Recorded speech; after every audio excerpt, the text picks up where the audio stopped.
Muy buenas noches. Imagínense el fin del mundo. Pero no hablo del fin temporal del mundo, sino del fin geográfico. El sur, más sur de todos los sures. El sur del continente americano. Hasta el fondo. El estrecho de Magallanes. Dicen que hay una isla donde hay un comando militar. No mandan allá a los soldados para premiarlos. Máximo los dejan allá 3 meses. Y el barco que los viene a recoger y a dejar las provisiones a veces tarda hasta una semana en lograr superar el mar que estalla en olas enormes del lugar donde todo da la vuelta. Dicen que las vastas llanuras grises de agua te hacen sentir lejos de todo. El mundo está a 150 kilómetros hacia el norte. Nadie llega al fin del mundo con pasado. Nadie llega al fin del mundo para que le pregunten de dónde viene o por qué. Dicen que los cazadores de focas las matan a palazos para no dañarles la piel. Y que cuando las encuentran escondidas en las cuevas, los alaridos de la bestia son tan fuertes como los de la presa. Dicen que en el fin del mundo uno tiene dudas del regreso, memorias de cosas que ni sabía que recordaba. Yo doy talleres de narración oral y siempre voy por el mundo dando los talleres, invitada sea por centros culturales, por teatros, por bibliotecas. Suelen programar los talleres durante algún festival o evento en el que estoy. Y los horarios pues son horarios de trabajo prácticamente, de lunes a viernes, de 2 a 4 de la tarde, de 2 a 5 de la tarde, o en las mañanas de 9 a 12. Bueno, ¿quiénes pueden tomar esos talleres? Los estudiantes en ocasiones o los jubilados. Bueno, realmente las jubiladas, porque curiosamente con la edad las mujeres nos volvemos más hablantinosas, mientras que los hombres se van como enroscando dentro de sí mismos. Aprenden a moverse más con gestos y con juegos que con palabras, mientras que nosotras vamos pululando en la palabra. Como que después de toda una vida de silencio, las mujeres empiezan a hablar. Tengo siempre muchas jubiladas. Estaba yo en Chile hace unos años, ya como unos 10 o 12 años, y tenía un taller donde la mayoría, habiendo algunas excepciones, eran señoras jubiladas. Y tenía un hombre, él, el único él que teníamos en el grupo.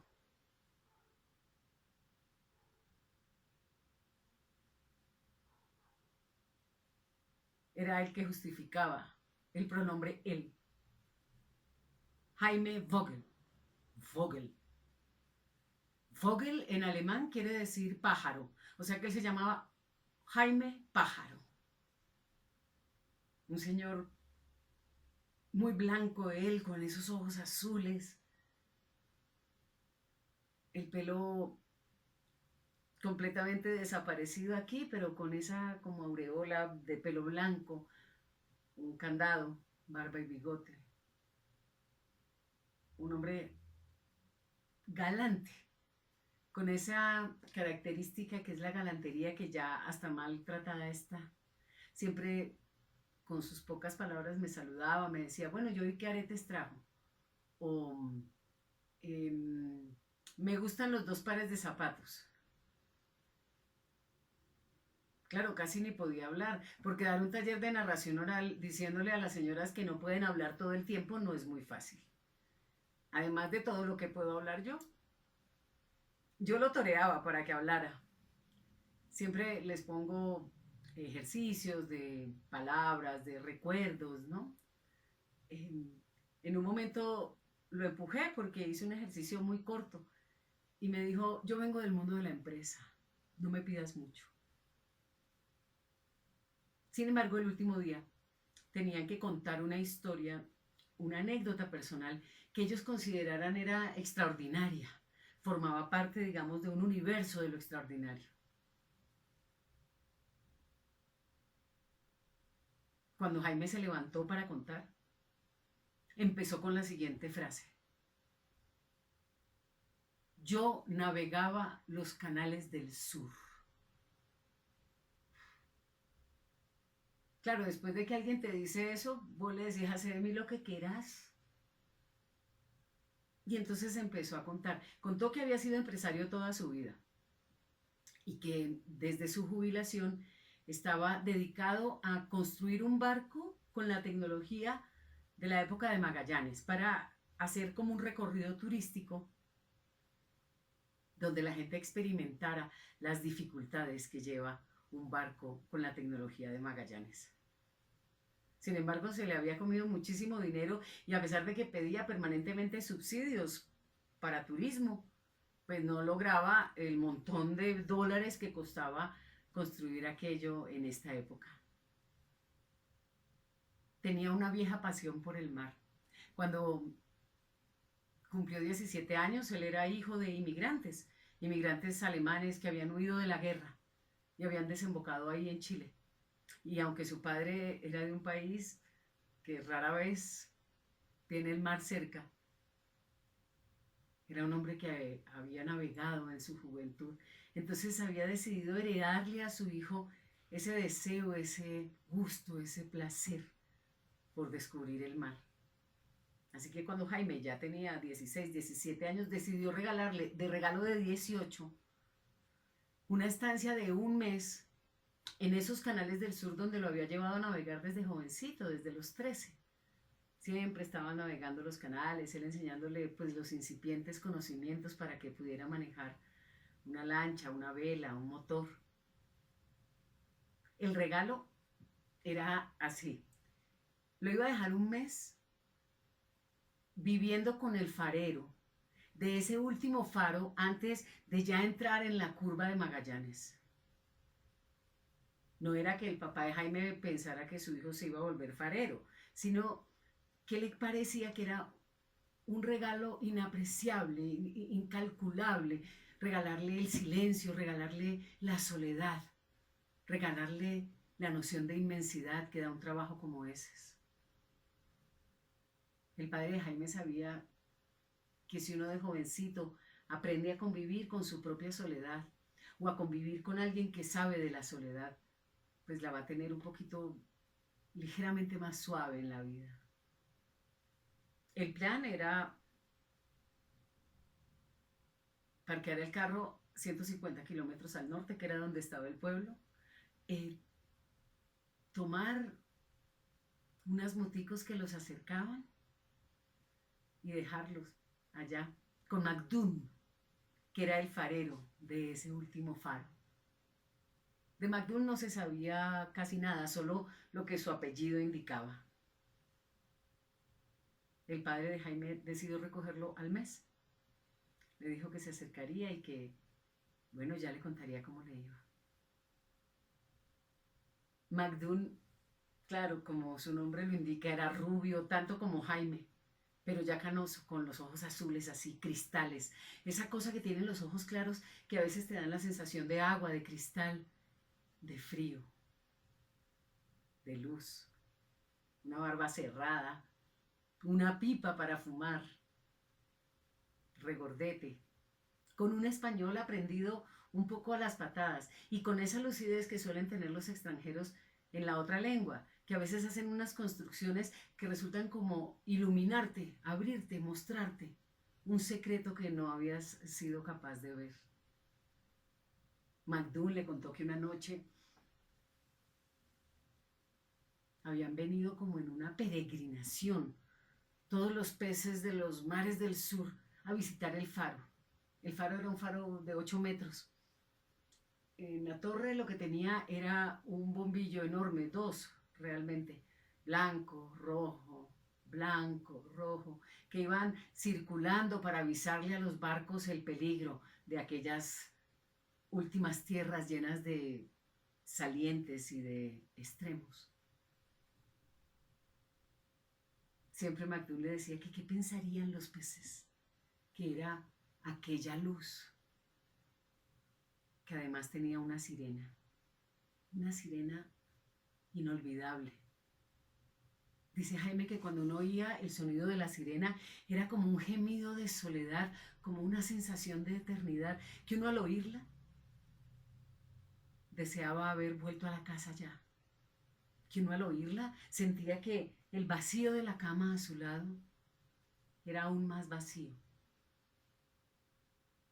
MacDougall le dijo que una noche todos los peces llegaron ahí a la bahía y se pusieron de canto de medio lado, y que claro, con las escamas y la luz blanca y roja que se sucedía, más el gemido de la sirena, aquello parecía una enorme cola de pavo real que estuvo destellando hasta pasada la medianoche, y que sin saber por qué, tal vez cuando se acercaba el alba, los peces habían dado media vuelta, había desaparecido en un instante lo que en un instante había aparecido, y todos se habían ido, tal vez porque ya habían hecho la peregrinación. Solo le había pasado una vez a MacDougall en aquellos 10 años que cuidaba el faro.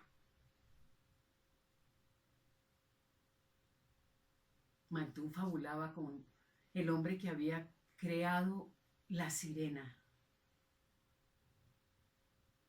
Decía que había venido ese hombre y había visto esas sábanas, esas extensiones, esas sabanas grises de agua, esa melancolía, esa soledad, aquellas neblinas eternas que podían durar a veces varios días. Y había decidido hacer aquel sonido, ese sonido que rajaba de miedo el alma, que recordaba lo más áspero de la soledad.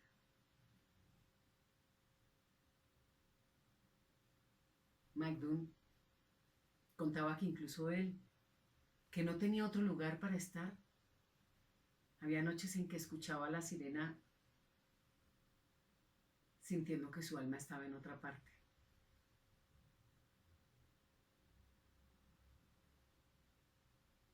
Cuando ya faltaba una noche para regresar, MacDougall lo miraba inquieto, extraño, como detectándolo más. Y Jaime ya había entendido que los que hablamos, cuando necesitamos hablar, vamos dando las señas, pero no es bueno empujarnos, sino que hay que dejar que lleguemos hasta el punto. MacDougall en un momento le señaló lo curioso que era que se fuera ese día, bueno, al siguiente. Jaime lo miraba con atención, pero en silencio. Imagina, le dijo MacDougall, imagina una criatura dormida hace 1.000.000 de años en el lecho del mar. Un viejísimo dinosaurio, muchísimo más viejo que nosotros, que se ha perdido su extinción, su soledad, y ha dormido durante 1.000.000 de años a 18 kilómetros bajo del agua. Y un día escucha un sonido que le recuerda a su especie, un sonido que le despierta el estómago, el juego, el fuego, y empieza a despertar de aquel 1.000.000 de años de sueño, sin saber que su especie ya no existe. Despierta despacio y sigue oyendo aquel llamado de su especie, aquel regreso a la manada. Imagina que ese dinosaurio tarda unos 3 meses en despertar, porque tiene encima todo el peso del océano. Y luego de despertar empieza a revolverse un poco en el lecho marino. y empieza a buscar la superficie muy despacio. Le huye a dos cosas, al frío y a la luz.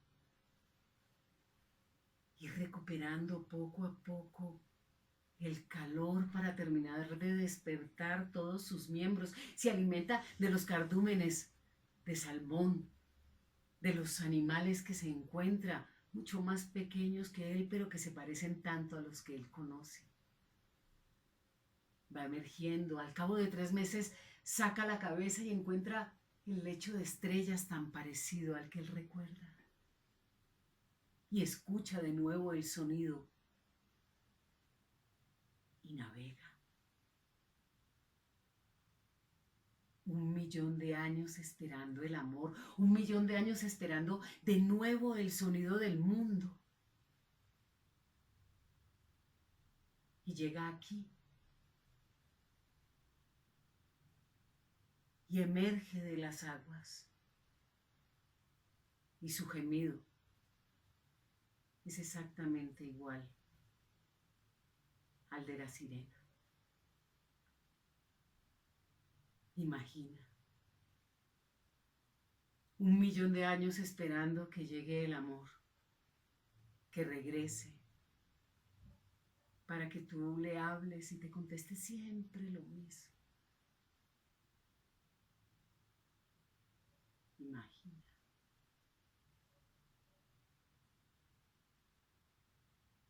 Jaime se había quedado mirando por los vidrios, era el atardecer. Desde hace 2 años está pasando, continuó McDoon. La primera vez que vino solamente aulló junto a la sirena. El año pasado, más o menos para esta noche, estuvo gimiendo y golpeaba las orillas de arena. Y creo que volverá esta noche. Te lo aviso, muchacho, porque no sé qué tengamos que hacer.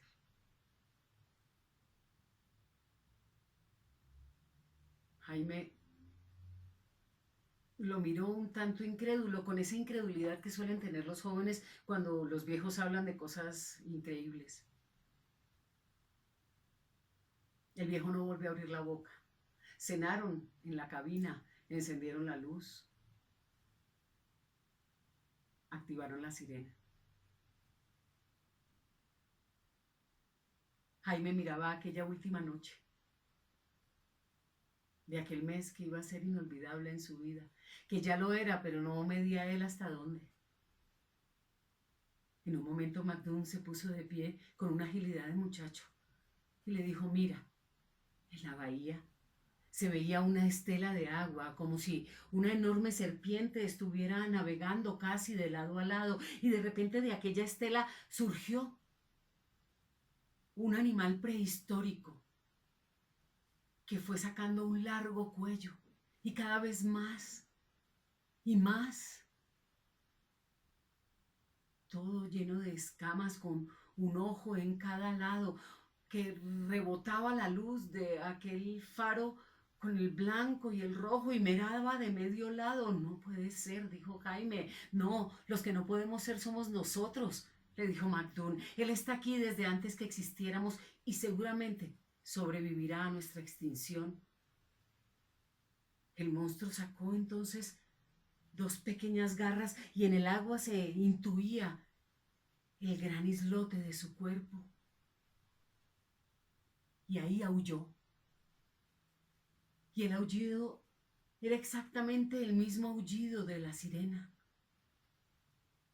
El monstruo, con aquellos ojos brillantes, miraba a la torre, escuchaba y se agitaba yendo y viniendo, cada vez de manera más violenta. Y entonces McDoon tomó una decisión atroz, apagó la sirena intentando espantarlo, pero aquello fue peor porque el monstruo había esperado 1.000.000 de años para despertar y en ese momento no se encuentra el amor para que se vuelva a silenciar.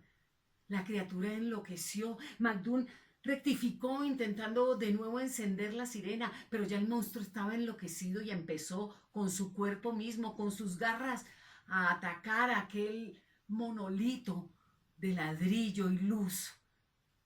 Magdún y Jaime tuvieron que bajar rápidamente hasta esconderse debajo de las escaleras que llevaban al sótano y sentir cómo el monstruo golpeaba aquel faro que estallaba en luces, que estallaba en los últimos chirridos de aquella sirena que era reemplazada ahora por el aullido del monstruo.